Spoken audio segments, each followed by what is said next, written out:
hii ni sauti yenu, na sauti yenu hii tumesimama hapa leo, wanaiona walioko Marekani, wanaiona walioko Uingereza, wanaiona walioko Canada, wanaiona walioko dunia nzima. Wanawaona mmesimama hapa, hamtaki chochote, mnachotaka ni mabadiliko katika nchi yenu. Au sivyo jamani? Tunachotaka mabadiliko katika nchi yetu. Tunachotaka ni haki zetu za kiujana nchi, haki zetu za nchi. Au sivyo jamani? Sasa nani mwenye kiburi cha kusema hatupati haki zetu? Mtakubali? Ndio maana naomba baada ya shukurani hizo nimuombe kwa heshima kubwa sana Rais wa Jamhuri ya Muungano wa Tanzania. Anauona umati huu, ameona tulivyokwenda Mtambwe, ameona tulivyokwenda Kiuyu, ameona tulivyokwenda Chonga. Hawa wote wanyonge, hakuna tajiri hapa. Hawa wote wanyonge katika nchi yao, wanachotafuta ni haki yao katika nchi yao. Kwa nini waje wauliwe kwa kudai haki yao? Kwa nini? Kwa nini? Mimi naomba nikumbushe, na naomba kwa heshima kubwa nimkumbushe Rais Samia. Mwaka 2000 baada ya uchaguzi kuharibika katika majimbo 16 pale Unguja,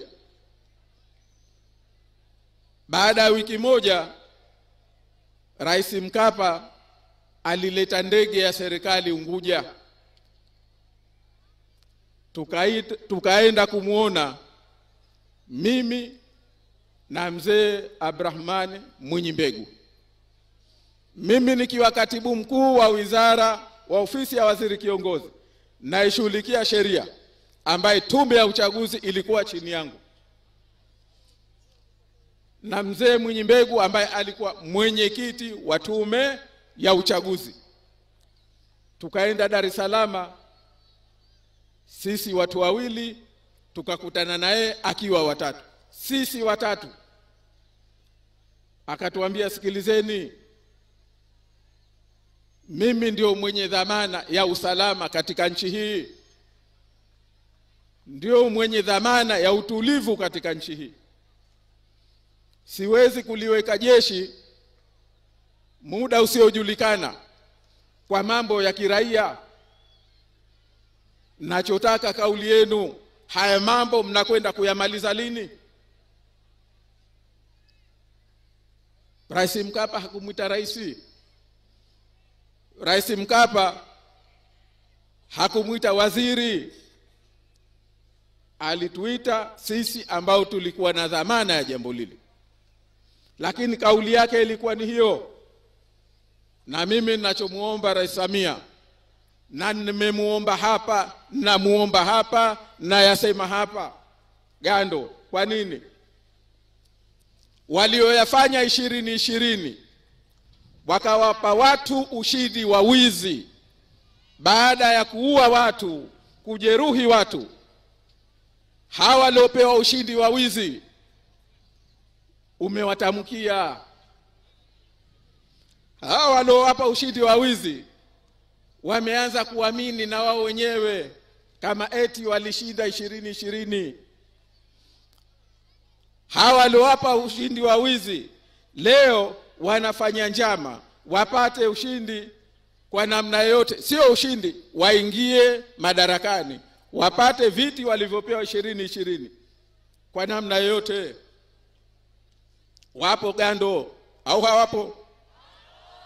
Wapo Sasa akili zao sijui zimeingia kitu gani. Ushinde Gando CCM, Tokea lini? Wapi na wapi? Gando na CCM. Eti jamani. Sasa tunachosema na tunachomwambia Rais Samia, serikali ya umoja wa kitaifa ilipatikana kwa shida, ilipatikana kwa madhumuni ya kumaliza matatizo ya Zanzibar. Aliyeshinda ashirikiane na aliyoshindwa, waendeshe nchi, au sio? Sisi tumekubali kwa miaka 30. Tumeshinda, lakini tukasema nchi iende mbele, au sivyo? 2020 yametokea yaliyotokea, tukayabeba yote, mzee wetu akayabeba yote, tukashirikiana naye, kaondoka, tumeaendeleza. Sasa iweje leo CCM hawataki kushindwa? Iweje leo wao GNU kuweko kwao lazima wao waongoze hata watu wanapowakataa? Tunachomwambia Rais Samia, Zanzibar haijamkosea kitu, hatujamkosea lolote, yeye na vyombo vyake hatujawakosea chochote Zanzibar. Tunachotaka haki ya wananchi, haki ya nchi yetu.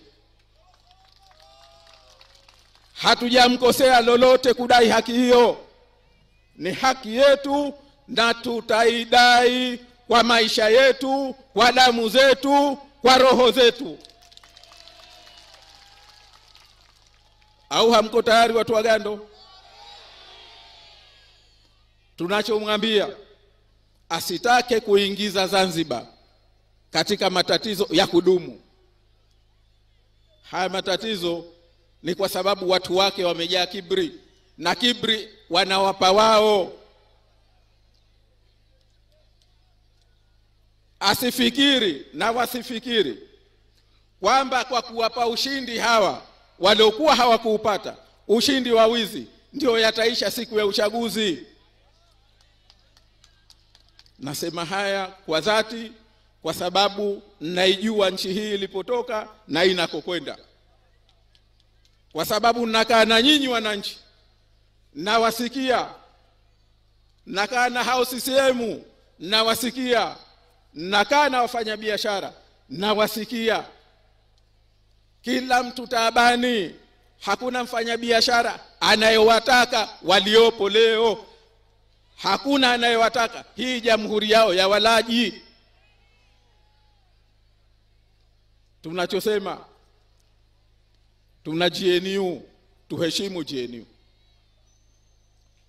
Aliyeshindwa, sisi tuko tayari, tutafanya kazi na atakayetokea wa pili. Hawa watu wamewapa kwa njia za wizi, wamewapa miaka 5, wameshindwa wenyewe. Unamlazimishaje mtu aliyeshindwa mwenyewe?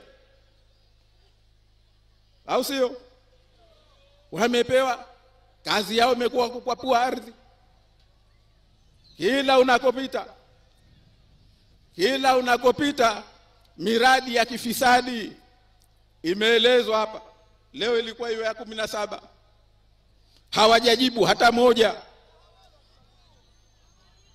Ndugu zangu, leo mimi nimeamkia Fundo. Fundo hawana maji, Fundo hawana hospitali, Fundo hawana bandari, Fundo almuradi matatizo. Fundo ni sawa sawa na matatizo. Leo zimekwenda kuchukuliwa bilioni 11 eti kutengeneza uwanja wa Gombani. Bilioni 11 zimechukuliwa, bilioni 102 kutengeneza uwanja wa Amani. Bilioni ngapi hizo? Bilioni 113 kujenga viwanja vya mpira. Halafu serikali inarudi, huo mpira wenyewe inanunua tiketi yenyewe kuwapa watu waingie kwenye viwanja vya mpira. Huu si ujuha kitu gani? Mwananchi wa Fundo mwenye shida kwake yeye haimshughulishi. Mwananchi wa Fundo hana maji, haimshughulishi. Hana huduma za afya, hazimshughulishi. Hawa wameshindwa kwenye kila kitu. Nyie itazameni Wete. Wete mji wa zama na zama. Waingereza waliheshimu Wete. Kulikuwa na wanaume kweli kweli. Walikuja kuwafanyia fujo, wakarudi wenyewe waliokuja kupambana na watu wa Wete. Waingereza 1881 walirudi wao na maiti zao. Sio watu wa Wete. Walishindwa. Leo mji ule ulitegemea leo uwe mji wa kisasa. Kwa mara ya kwanza katika historia ya nchi hii una mji ambao hauna hospitali. Mmewahi kusikia wapi nye? Municipality ambayo haina hospitali. Kwa mara ya kwanza tuna municipality haina mahakama. Mahakama iko wapi? Kinyasini. Yaani jamani, watu wa Wete mnakumbuka je, wale wazee kama mimi. Tulikuwa na bwana mmoja alikuwa baskeli hawezi kuipanda. Messi mtaji. Mzee wa watu namjua vizuri. Alikuwa hawezi kuipanda, au sio? Lakini mwenyewe kila siku akitoa pesa 8 akakodi baskeli, akaiendesha toka Selemu mpaka akamalizia Limbadi. Akarudi tena akaenda mpaka Kizimbani. Akaingia Bopwe, alafu ndo akairudisha kwa mwenye. Anayo mkononi bwana. Hajui kuendesha. Kuipanda ile baskeli hajui. Lakini andasa yake ilikuwa hiyo. Na hapo uje upite apate mwanamke amwambie, "Bwana Hamisi utakuja nipeleka safari yangu." Hapo ndio tena. Sasa na sisi tunasema hawachapa basi tena. Wametembea na serikali mkononi kwa miaka 5. Basi waeke pembeni. Wananchi wanasema chapa basi tena. Au vipi? Au vipi? Na sisi. Kwa hivyo Wete leo labda imebakia halua. Ndio kuna halua ya Wete. Lakini kama mji uko wapi? Mji huo hauna mbele, hauna nyuma. Hujui umeanza wapi, umeishia wapi. Mwisho akaamua kuichukua Kizimbani. Bila Wete, bila Kizimbani kuna Wete. Ikafanywa eti Kizimbani sehemu ya Gando. Ujuha gani huu? Hawajui walifanyalo, hawalijui walitendani. Hawachapa basi. Hebu tuambieni jamani. Basi tena. Wakurudi wodini, arudi wodini. Akahudumie wagonjwa. Hii kazi imemshinda. Au sio? Daktari arudi wodini akahudumie wagonjwa. Serikali imemshinda. Sasa lazima ya nini? Eti jamani, hatukukuomba, hatukukutaka, hatukukuchagua. Kwa nini? Kwa nini? Ndio maana tunamwambia Rais Samia, nchi hii tusitake kuitia kwenye matatizo ya kudumu. Tulitoka kwenye matatizo, tukatafuta njia nchi yetu iende kwa salama. Tuheshimu maamuzi ya wazee wetu. Tuheshimu maamuzi ya wananchi. La kama mnatuona sisi wajinga, bwana mjinga akierevuka, Basi tunaambia tushaerevuka. Kama nyinyi mwerevu, tunawaambia tunachotaka ni hii nchi sasa tuende mbele. Tusitafute kuitia kwenye matatizo ya maisha. Hayatoishia siku ya uchaguzi.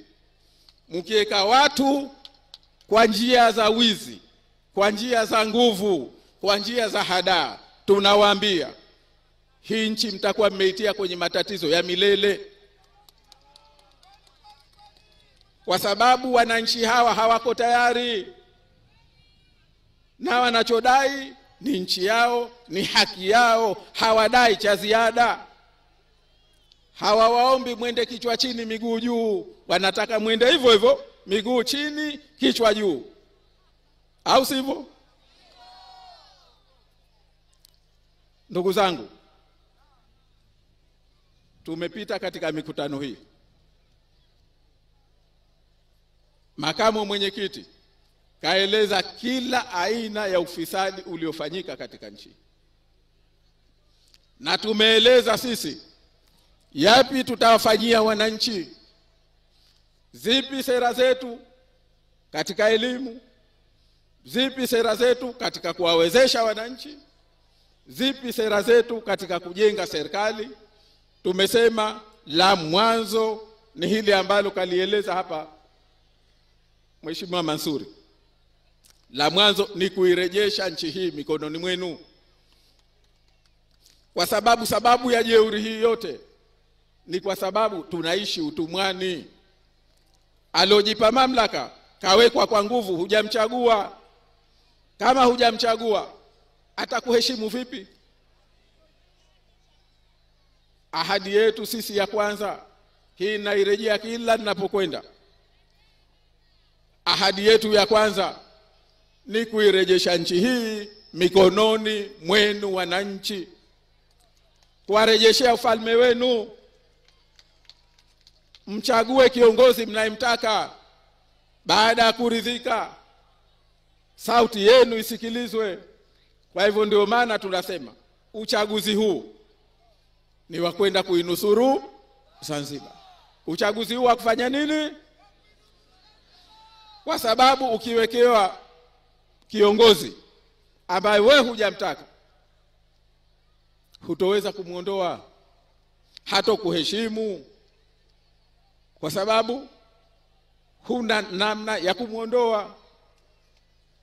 Sisi tunasema la mwanzo tutakalolifanya ni kuja na katiba mpya ya nchi hii, itakao kurejeshea mamlaka yako, lakini itakaojenga misingi ya uwajibikaji, itakayoheshimisha uongozi wa nchi hii. Sio kuwa tena na rais ambaye atakuwa mkandarasi, atakuwa mfanyabiashara. Ukitaka tenda umtafute yeye, ukifanya manunuzi afanye yeye. Tunakwenda kurejesha heshima ya uongozi katika nchi hii. Rais abaki na mamlaka ya kusimamia, watendaji na walioko chini yake wabaki kwamba wao ndio watendaji. Lakini kubwa, nchi hii irudi mikononi mwenu. Lakini la pili, tumesema katika sera yetu ya kuwawezesha wananchi juu ya suala la ardhi, huu unyang'anyi wa ardhi tunakwenda kuukomesha. Na kila mwananchi aliyenyang'anywa ardhi, tunachowahakikishia tutamrejeshea mwenyewe. Yeyote aliyechukua haya anayoyasema Mheshimiwa Mansuri hapa, wewe ardhi ndio rasilimali yako, ndio Mungu alokupa.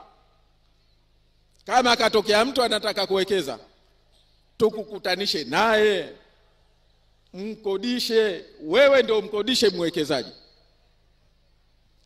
Utakachokipata, hiyo ndio haki yako, ndio rasilimali yako. Ufanye unachotaka wewe, watoto wako, wajukuu zako, kizazi chako. Hiyo ndio rasilimali yenu. tutakachochukua serikali ni kodi yetu kutokana na kipato chako ulichopata kwa kukodisha ardhi. Tumefahamiana? Tunasema wajibu wetu kumwezesha mwananchi. Gando Mwenyezi Mungu alhamdulillah kawapa ardhi ya kilimo yenye rutuba. Lakini leo unapanda tungule, mara zimekuwa, mara kichwa kimeoza, mara zimeharibika, mara, kwa sababu hakuna hata mmoja aliyetoka akaja akakupa utaalamu akakutafutia mbegu bora. Au wanakuja wataalamu? Tunachosema dunia ya leo ina teknolojia, ina kila kitu cha kukufanya ukalima tungule mara moja ukavuna miezi 4 mfululizo. Iko duniani, wala si bei ghali. Hayo mabilioni ya Gombani tu yangetosha kumwezesha kila mwananchi wa Gando anaelima akapata vifaa vya kisasa, akapata mbegu, akapata nyenzo, na akalima na akatajirika. Sisi tunachosema ni kwenda kuwapeleka huko. Nchi yenu ina neema. Mnachofanya, kuna watu wanapiga mirija, tunakwenda kuikata mirija na kurudisha kwenu rasilimali za nchi hii. Aliyekuwa mvuvi, Mwenyezi Mungu nchi hii na hasa hii Gando wenyewe, Mungu kaipa rasilimali za baharini. Kazi yetu ni kukuwezesha mwananchi ukaweza kwenda kuzitafuta, ukazitumia pa kuhifadhi. Muhifadhi wenyewe wananchi, sisi tuwasimamie. Jamani, leo ukivua jodari, hiyo bei unaimuuza hapa au unauza huko unakouza Kenya sijui Unguja, tukikuwezesha, tukikupa nyenzo za kisasa, una uwezo wa kuuza mara 3. Ukauza hii Afrika nzima, ukauza na Ulaya. Jamani, wala sio kwa pesa nyingi. Hayo yanayopigwa hayo yanatosha kukuwezesha mvuvi ukawa tajiri, ukatajirika kwa uvuvi. Ukaenda Mbweu kwa uvuvi, sio kwenda Miayo. Sawa sio? Ukaenda Mbweu ukasema nimechiba, sio kwenda Miayo kwa sababu ya uvuvi. Lakini kubwa mimi ninalotaka kusema, tumeyaeleza haya. Tumeeleza tutakayoyafanya kwenye elimu, tutakayoyafanya kwenye uwezeshaji, kwenye kilimo, tutakayoyafanya kwenye utawala bora, tutakayoyafanya katika sekta nyingine mbalimbali. Mimi leo nataka niseme moja dogo tu, kwa sababu ya hili nilolitaja mwanzo, kwamba leo tuna mji wa Wete hauna hospitali. Nalolisema sisi chama chetu cha ACT chini ya serikali ninayokwenda kuiongoza inshallah katika suala la afya, leo tumefika pahala nchi hii, kwa mujibu wa takwimu za serikali, mwaka 2022 watu 1,800,000 walikwenda hospitali. 2023 watu 1,800,000 na ushei walikwenda hospitali. 2024 watu 1,600,000 walikwenda hospitali. Ndio takwimu za serikali. Hii maana yake ni nini? Ni kwamba Zanzibar nzima tunaumwa, sote ni wagonjwa.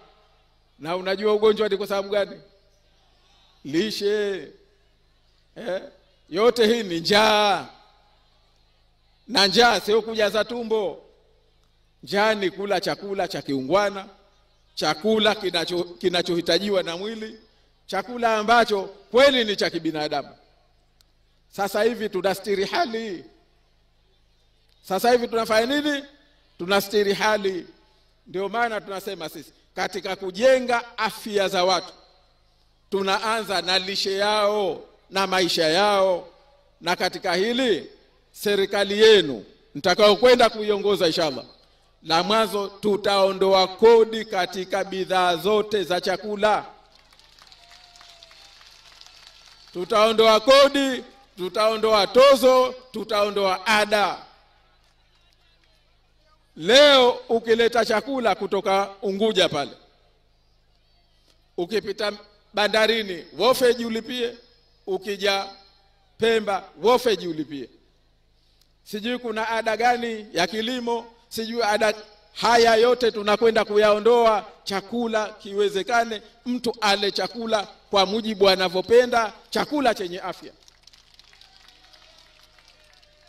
Hiyo ni ahadi yetu na yote.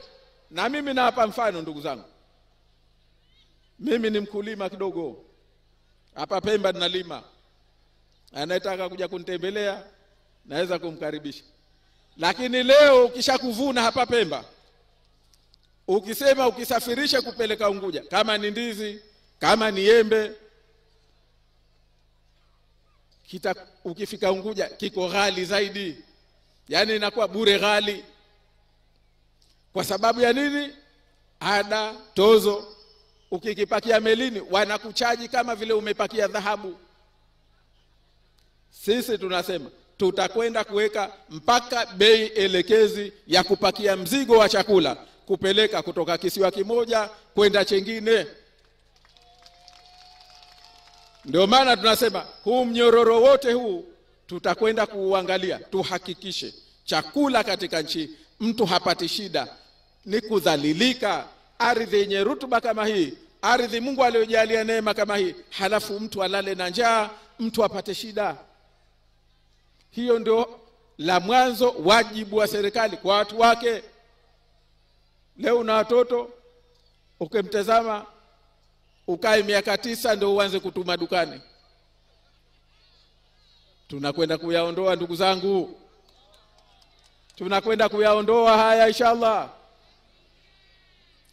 Lakini la pili tunachosema, la mwanzo katika afya, sisi sera yetu ni kinga. Ni kinga katika lishe, ni kinga kwenye maradhi ya kuambukiza, ni kinga katika maradhi ya kawaida.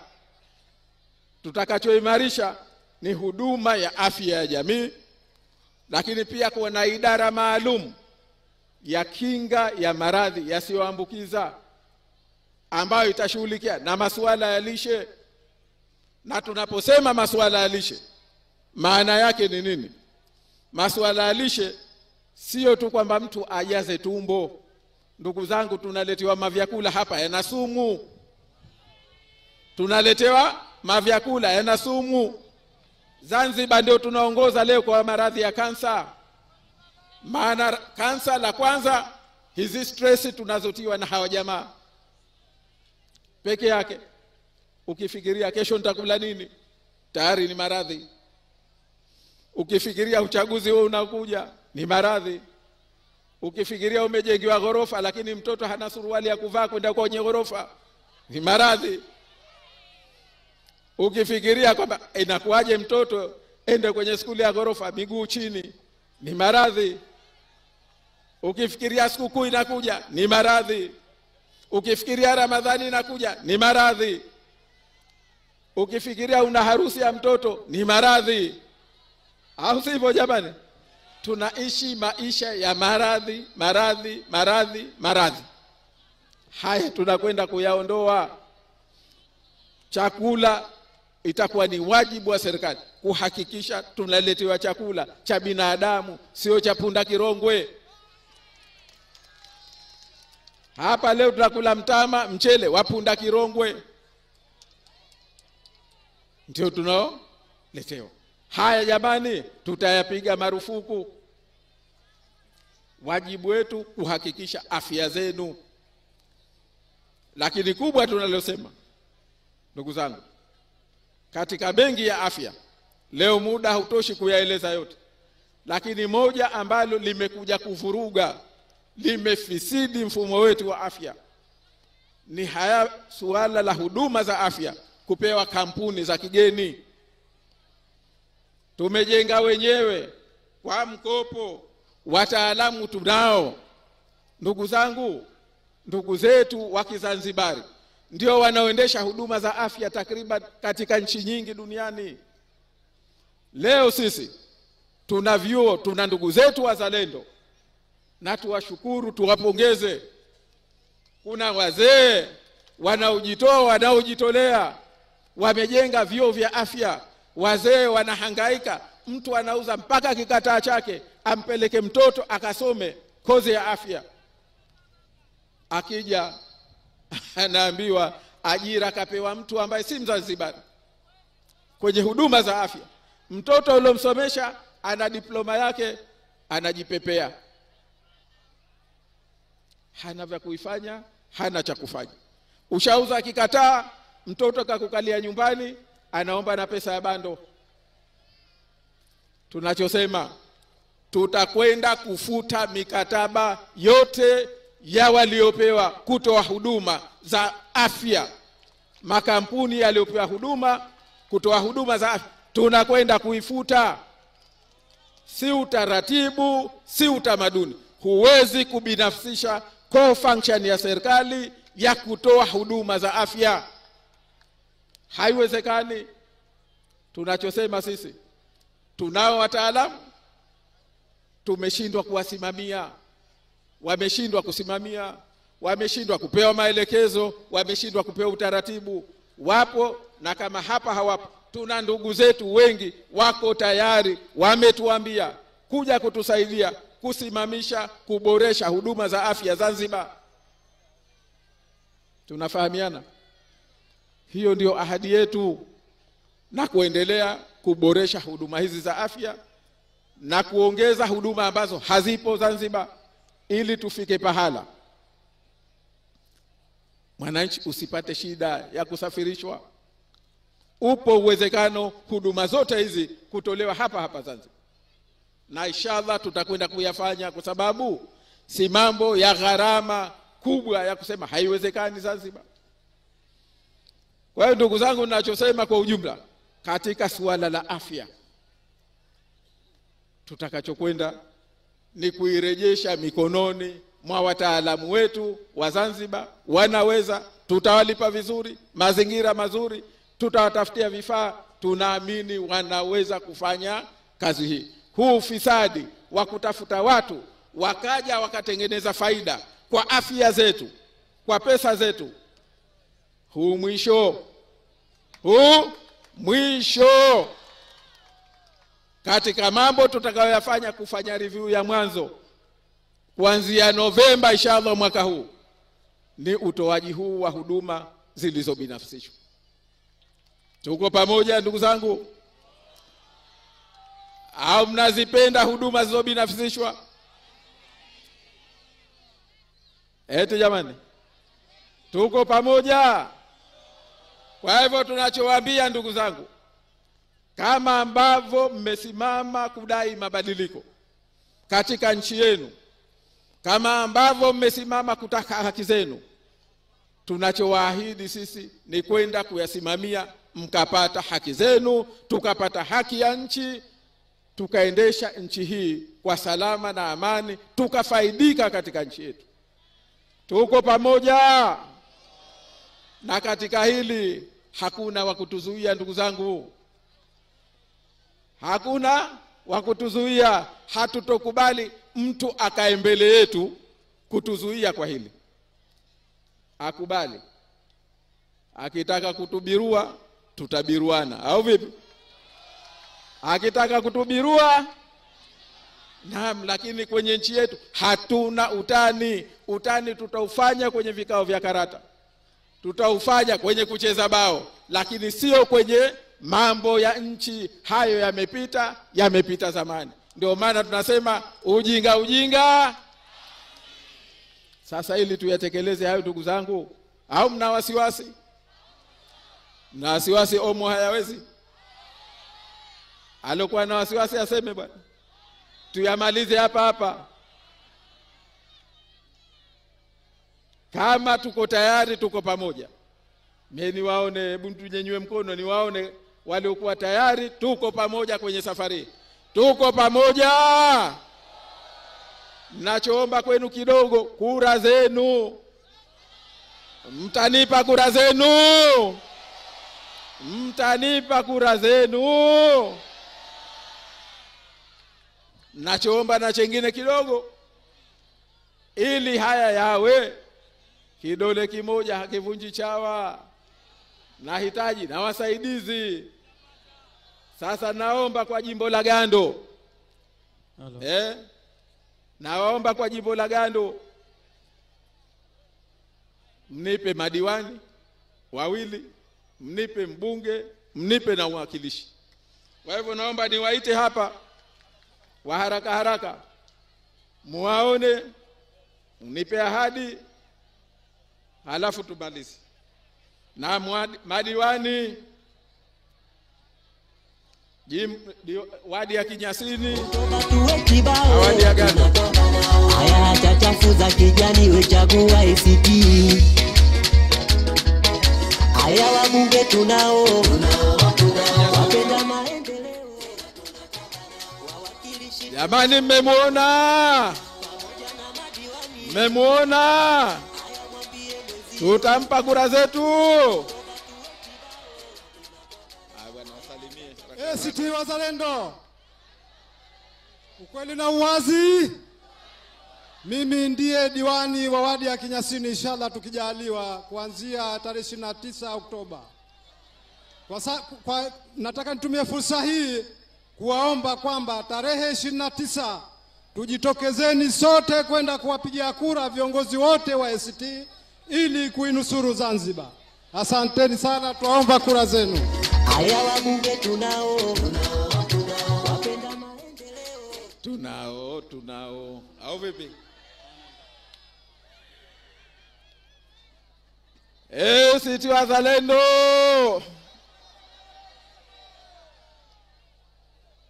Wana wa Gando, mmemuona?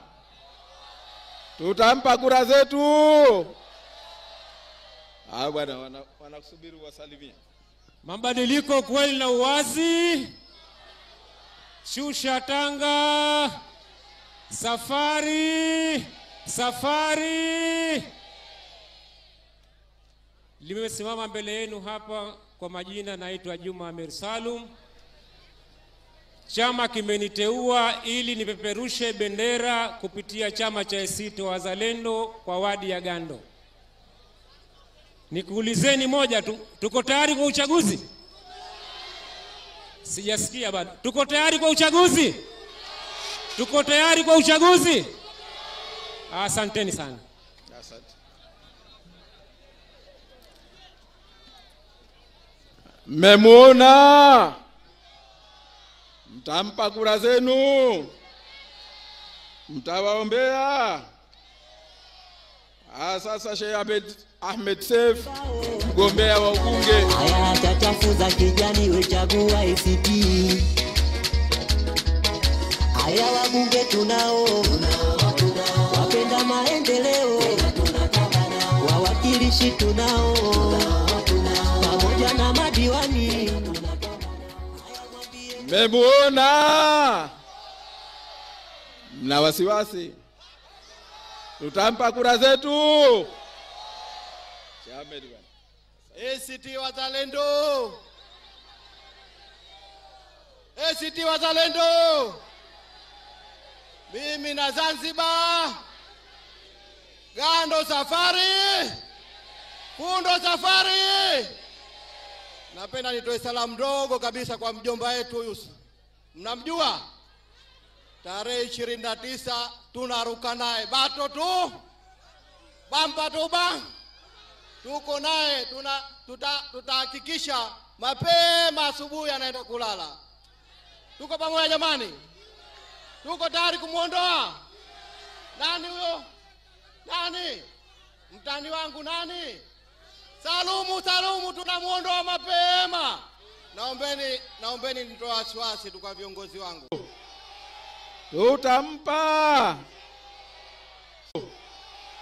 Tutampa. Said bwana anakusubiri watu. Shusha tanga. Andisha tanga. Safari Gando. Mmemsikiliza Omo. Mumemfahamu? Akipata omo, akipata omo, 29 Oktoba mtanichagua omo.